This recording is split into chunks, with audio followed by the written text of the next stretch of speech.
Choosing the best camera for beginners is perhaps an even bigger decision than choosing a camera for pros. Obviously, it has to be easy to use, with controls that are intuitive but not overwhelming. And ideally, it will have helpful guide modes that help novices get to grips with the basics. And since this is a first camera, it should be affordable too. We've listed down the top 5 best beginner cameras and their key features, plus the things to consider to help you choose the best one for you. Links to all the products mentioned in the video are available in the description.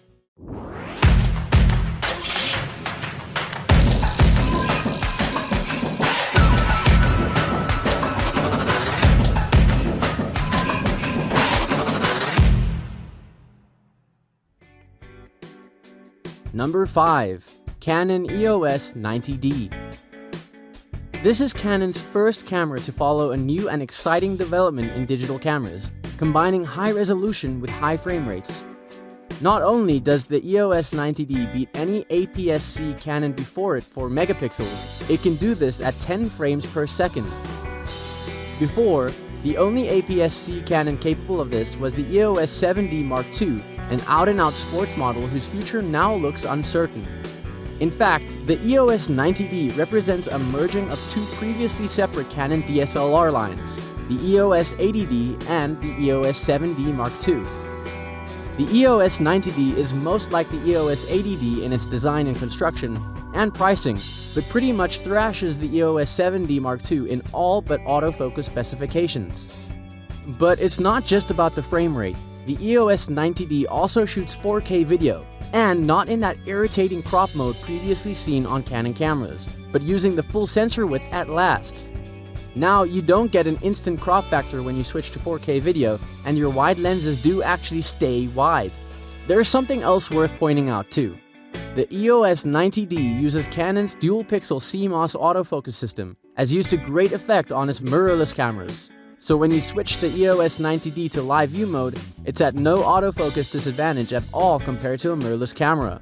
In fact, you could say that the EOS 90D is the equal of any mirrorless camera, but with the advantage of an optical viewfinder. There are irritations and limitations with any camera, and we can pick out a few with the EOS 90D. But this camera's capabilities are so impressive and so all-encompassing that you can't expect miracles. We'd like a bigger buffer capacity, we'd like twin card slots, we'd like a lot of things, but this camera already does so much and does it so well at an enthusiast camera price point that it deserves its high rating. Number 4. The Nikon D5600. The Nikon D5600 is the newest of Nikon's upper entry-level DSLR cameras. It packs a lot of impressive features and settings into what is meant to be a consumer DSLR, and the result is quite good. As far as features go, the specs for the D5600 are pretty much identical to those of the D5500. Resolution remains the same at a decent 24.2 megapixels, with the APS-C size CMOS sensor again shunning an optical low-pass filter in the quest to pull out even more detail from the data recorded. The D5600 also uses the same X-Speed 4 image processor, with a native sensitivity range running from ISO 100 to 25,600, meaning it should be quite comfortable shooting in a range of lighting conditions. The optical viewfinder provides coverage of 95% of the frame, pretty standard on an entry-level DSLR, so for some key shots you may want to double-check the composition on the rear display to ensure that nothing unwanted has crept into the extreme edges of the frame. Speaking of the display, there's the same 3.2-inch vari-angle touchscreen display with a 1,037,000 dot resolution, although its operation has been improved.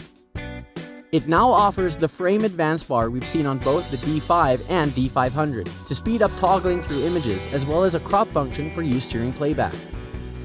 The D5600's matrix metering system copes well with a range of lighting situations, although you might need to dial in some negative exposure compensation in high-contrast scenes to retain highlight detail and recover shadow detail in post-processing if necessary. Alternatively, the D5600's active D lighting system can be useful in such situations, retaining more detail in both the highlights and shadows when shooting JPEG files. However, in terms of things like picture quality and overall value, the Nikon D5600 is still quite excellent. Number 3. Sony Alpha A6000. The Sony A6000 shows that many of the most important things we look for in a camera haven't changed. Its 24 megapixel sensor is as competitive today as it was when this camera was launched. Its 11 frames per second burst mode is rarely bettered, even now, and while Sony has steadily improved the autofocus system in its A6000 cameras, the A6000 is already very good, perhaps as good as most of us need. The A6000 is equipped with a 24 megapixel APS-C sensor, which was state-of-the-art when this camera was launched back in 2014, and only a couple of APS-C cameras improve on this even now. The image sensor has 179 phase detection autofocus points. There are also 25 contrast detection autofocus points for the hybrid autofocusing system. At the time of launch, Sony claimed that the camera had the fastest autofocus in the world among cameras with an APS-C size sensor. And while a few cameras have improved on this since then, it still feels extremely responsive, even by today's standards. On the back of the A6000 is a tiltable LCD screen which is joined by an electronic viewfinder. The same 0.39-inch 1.4 million dot device found on the first edition RX10 premium bridge camera. Reflecting the broader trend, the A6000 comes complete with built-in Wi-Fi and NFC. Sony has produced some of the most interesting compact system cameras currently on the market, many of them in the A6000 series that the A6000 started off. Even by current standards, the A6000 is a great performer. Its images are very sharp with beautifully saturated colors. 2.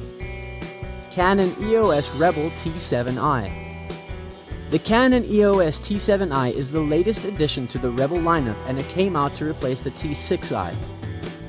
In a market segment that has never been more crowded, building a well-balanced camera for casual photographers and beginners is not as easy as it used to be. Yet Canon has pulled it off again with the T7i. Much like its predecessors, this is an honest camera. You know you're not getting top-notch specs or a build quality that gives you confidence to throw it around, but it's also obvious that image quality is very good for a camera in this price range. The entire Rebel series has a tradition of providing excellent price-to-quality ratios, and this is no exception.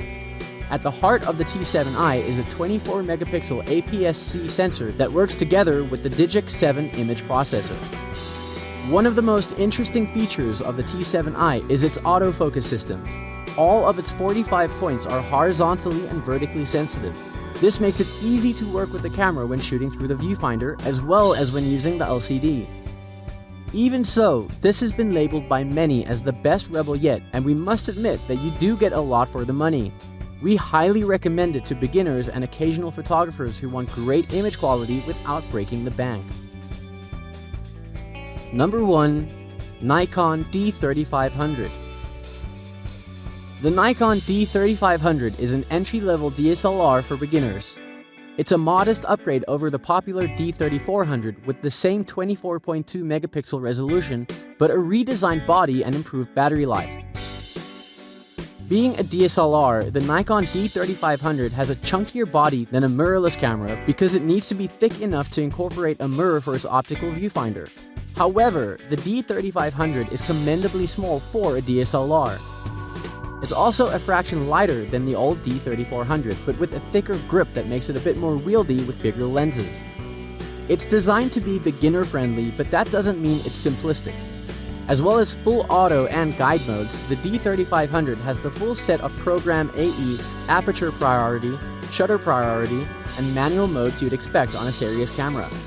It doesn't offer 4K video, but it can shoot continuously at 5 frames per second, which is very good for a camera in this price bracket. DSLRs are known to be much lighter on their batteries than mirrorless cameras, but the D3500's claimed 1,550 shot battery life is little short of amazing. That's about 5 times more than a similarly priced, if considerably smaller, mirrorless camera. The D3500's other interesting feature is its retracting 18-55mm AFP kit lens. You press a button to collapse the lens when it's not in use, and it does make the D3500 a little easier to carry around. The D3500 uses a pentamirror design for its viewfinder rather than the more expensive pentaprism design in more upmarket DSLRs. This means the viewfinder coverage is 95% rather than 100%, so you might get objects appearing at the edges of the picture that you didn't see when shooting. but that's a minor point, and otherwise the viewfinder is bright, crisp, and clear. Nikon's 24-megapixel APS-C sensor has always delivered good results in its other cameras in the past, and it's the same here. It's complemented by a good performance from the 18-55mm AFP kit lens, which is sharper and more consistent across its focal range than you might expect. Overall, the D5500 is a solid, well-specified entry-level DSLR that gives beginners good handling, great performance, and real value for money. Did this video help you find what you were looking for? If so, please don't forget to subscribe, like, and leave a comment.